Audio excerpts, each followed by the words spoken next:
তো গাইস আমরা just ready হলাম আর কি, স্নান করলাম, রেডি হলাম। আমার চোখ মুখটা বসে গেছে কেন জানি না, কেমন একটা দেখতে লাগছে আমাকে। কিছু করার নেই, একটু টায়ার্ড আছি, ঘুম পাচ্ছে। আর এই এখন বেরোচ্ছি খাওয়ার জন্য, খেতে যাব। তো চলো।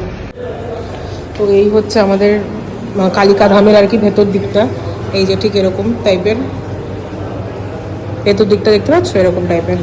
তো যাওয়ার সময় তো লিফটে উঠেছিলাম, এখন নামছি যেহেতু সিঁড়ি দিয়ে নেমে যাচ্ছি, তোমাদের দেখাতেও পারবো আমি।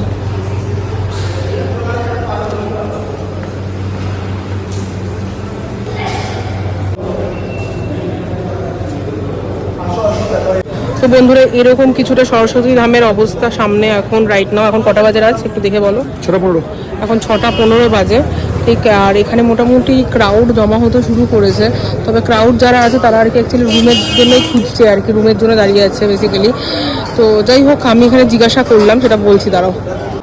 তো আমি এখানে জিজ্ঞাসা করলাম যে আমাদের বেসিক্যালি লাইনটা কি দুটো পড়বে, মানে দুটো রুটের লাইন আছে, একটা পেহেলগাম রুটের, একটা বালতাল রুটের। তো আমি ভাবছিলাম যে দুটো লাইন পড়বে কিনা। তো বলছে না, দুটো লাইন পড়বে না, একটা লাইন দিয়েই যাবে, যাওয়ার পর ডিভাইড হবে, সেটা আলাদা বিষয়, কিন্তু একটা লাইনই পড়বে। তো এটাই জিজ্ঞাসা করলাম, এটা অরিজিনাল ব্যাপার ছিল। আরেকটা ব্যাপার, আরেকটা কী যেন জিজ্ঞাসা করলাম, ও আচ্ছা, লাইনটা কখন থেকে পড়বে? বলছে যখন থেকে পড়া শুরু হবে তখন থেকেই। এই হচ্ছে বিষয়বস্তু। আপাতত এইটুকু, খিদে পেয়েছে, খেতে যাবো এখন, খেতে যাচ্ছি। 6টা মনে হচ্ছে না, কিন্তু এখন 6টা একদম মনে হচ্ছে না, মনে হচ্ছে 4টে 4:30 বাজে।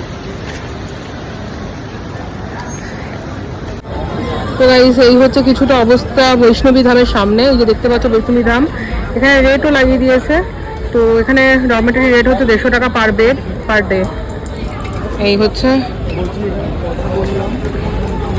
চলো যাওয়া যাক। লাইন দিচ্ছে, নর্মাল দাঁড়িয়ে আছে, ঠিক আছে।